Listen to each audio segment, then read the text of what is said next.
Prezados, hoje vamos falar da luta dos profissionais de saúde em defesa da boa prática da medicina, dos protocolos baseados em anos de prática clínica e reconhecidos pela comunidade científica.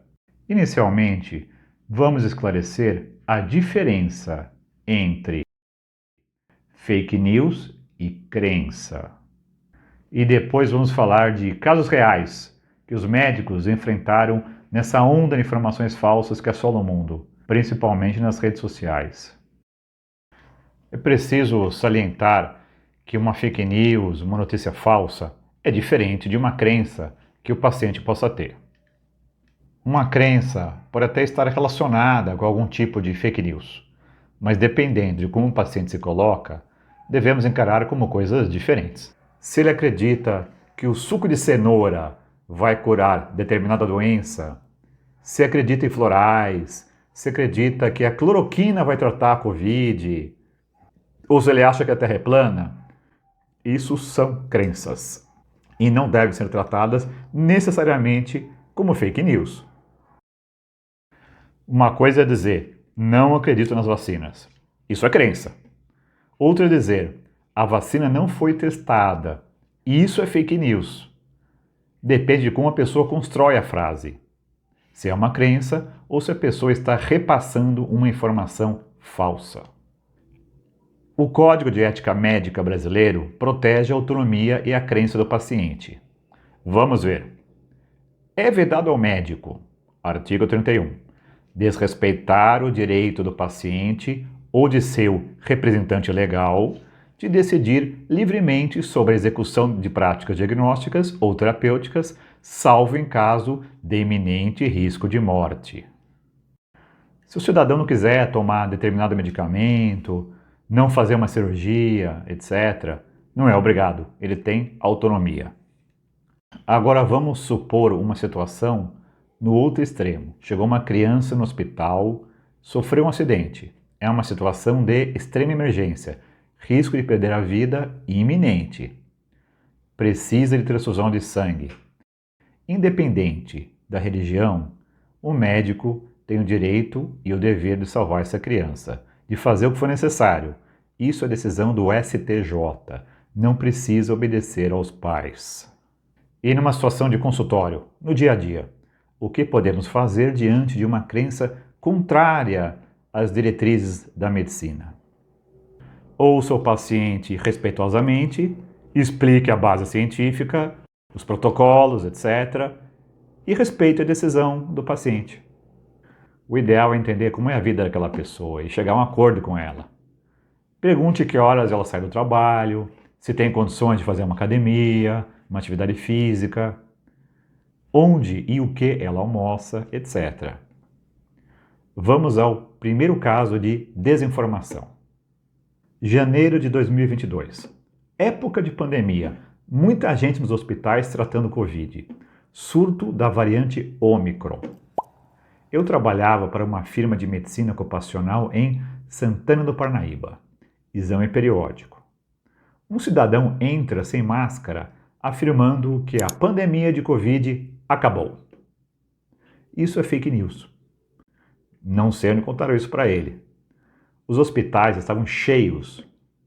A conduta aí é procurar passar a informação correta, alertar as pessoas sobre os perigos da doença, instruir como se proteger, sempre respeitando a visão do paciente. Segundo caso, uns meses depois. Estou em Cotia trabalhando em exames periódicos para funcionários dos Correios.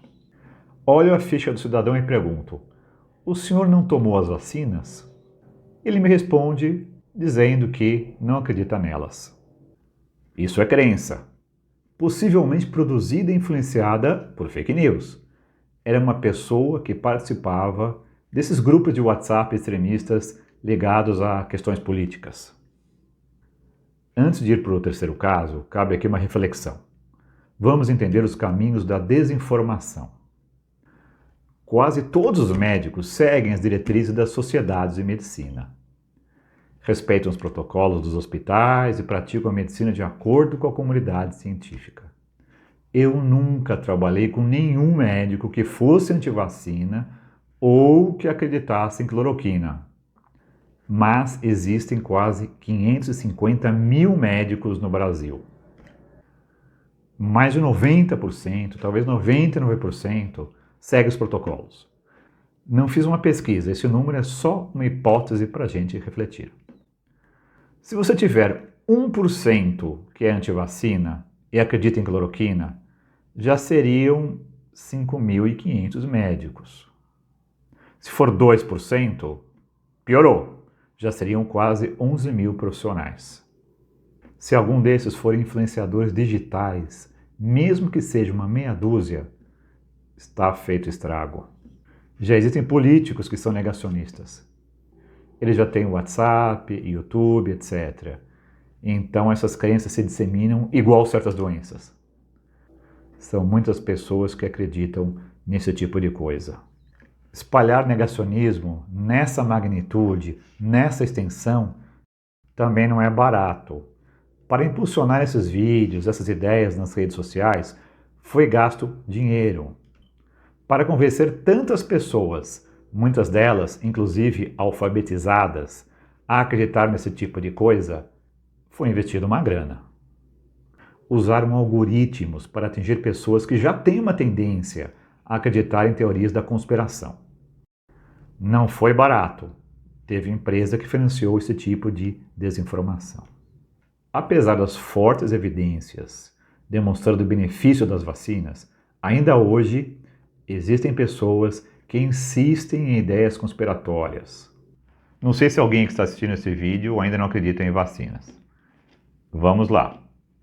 As pesquisas publicadas ao final de 2021 e início de 2022 confirmaram aquilo que os médicos já sabiam. Secretaria de Saúde do Amazonas, Manaus, mais de 89% dos pacientes internados não foram vacinados. De acordo com os especialistas, a redução da gravidade dos casos de Covid-19 se deve à alta cobertura da vacinação. Mais pesquisa, agora sobre letalidade. Londrina, no Paraná. 75% das mortes por Covid-19 registradas nos primeiros 10 meses de 2021 ocorreram em indivíduos que não foram imunizados contra a doença. O estudo foi conduzido pela Universidade Estadual de Londrina, pela Secretaria Municipal de Saúde de Londrina, pela Universidade Federal de São Carlos e pela Faculdade de Medicina Albert Einstein dos Estados Unidos. E tem outras pesquisas também. A revista do CRM, essa aqui, do estado de São Paulo, traz uma estatística de 90% dos casos de gravidade entre os internados não foram vacinados. Essa edição aqui é de dezembro de 2021. Não estou dizendo que devemos ser entusiasticamente pró-vacinas. Temos sempre que acompanhar, monitorar, questionar. Como qualquer medicamento, as vacinas têm contraindicações. Podem apresentar efeitos colaterais. Até a Novalgina pode causar problemas se não utilizada corretamente. Também como outros medicamentos, as vacinas podem ser substituídas por versões mais seguras, mais tecnológicas. Houve o caso de uma vacina que apresentou problemas graves há alguns anos. Essa não era para Covid.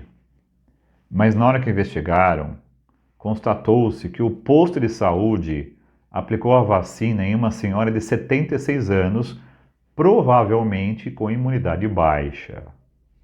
Não vou entrar no mérito se essa vacina era boa ou não.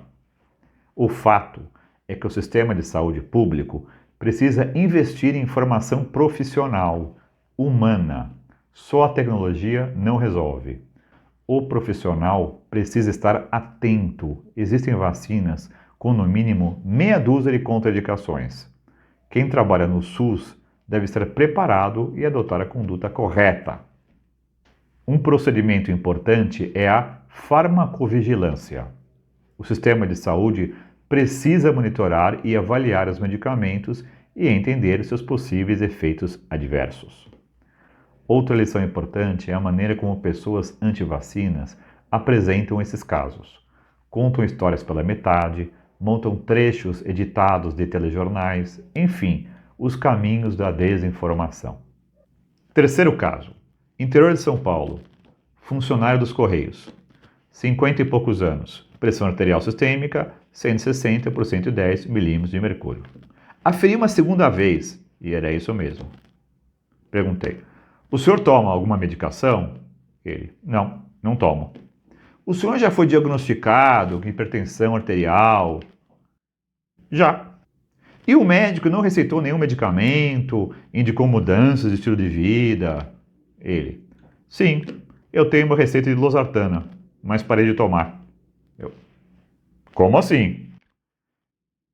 É que eu vi na internet que o ômega 3 abaixa a pressão. Estou tomando esse suplemento. E estou bem, não sinto nada. Eu, como bom italiano, respirei fundo para disfarçar a indignação e procurei ser didático. Expliquei que não se pode interromper a medicação dessa forma e que um suplemento pode ajudar as pessoas em determinadas situações, mas não assim sem orientação médica, e que a hipertensão, mesmo sendo silenciosa, pode estar prejudicando alguns órgãos, rins, coração, cérebro, etc.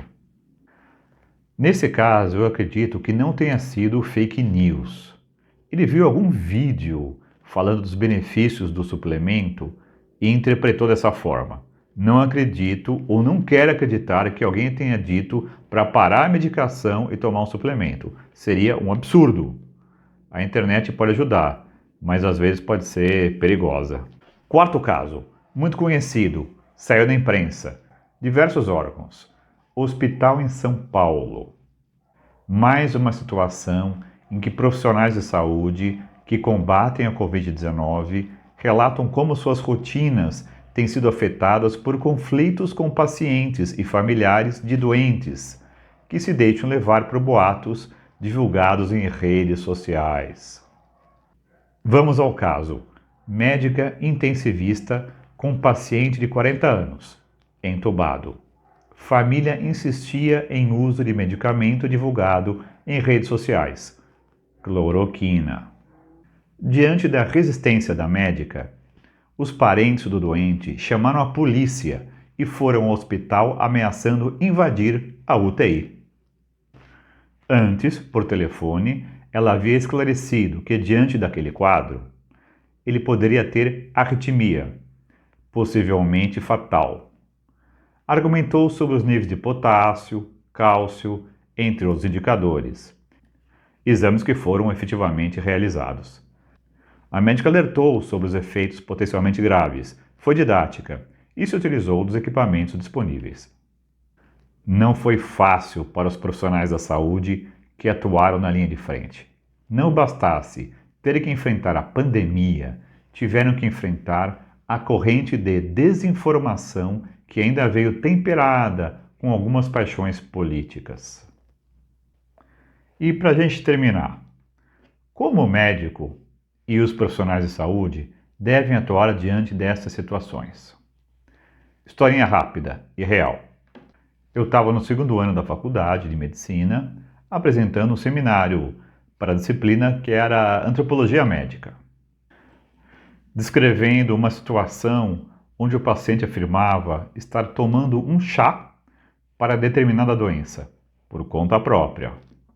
O médico falava assim: o senhor vai parar de tomar esse chá. Eu explico. Ele tem um princípio ativo que interfere no tratamento. É também hepatotóxico. E vai tomar esses medicamentos aqui. Tá aqui a receita. Aí a professora: opa, você não deve falar assim com o paciente. Eu: não? Ela tinha razão. O médico precisa respeitar a cultura do paciente, entender o contexto da vida dele, precisa negociar o melhor tratamento possível, mostrar empatia, construir pontes. Fomos bem no seminário, conseguimos a nota, mas é durante a vida que a gente vai aprendendo.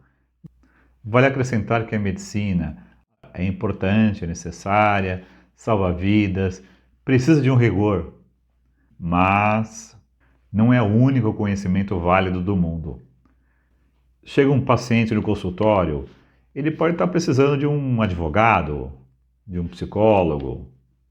Existem outras abordagens, também válidas, além da ciência, digamos, mais organicista. Um dos estágios mais produtivos na faculdade foi o de saúde da família, onde você tem uma equipe de profissionais de diferentes áreas trabalhando em conjunto. Tem enfermeira, psicólogo, dentista, a ideia da abordagem multidisciplinar.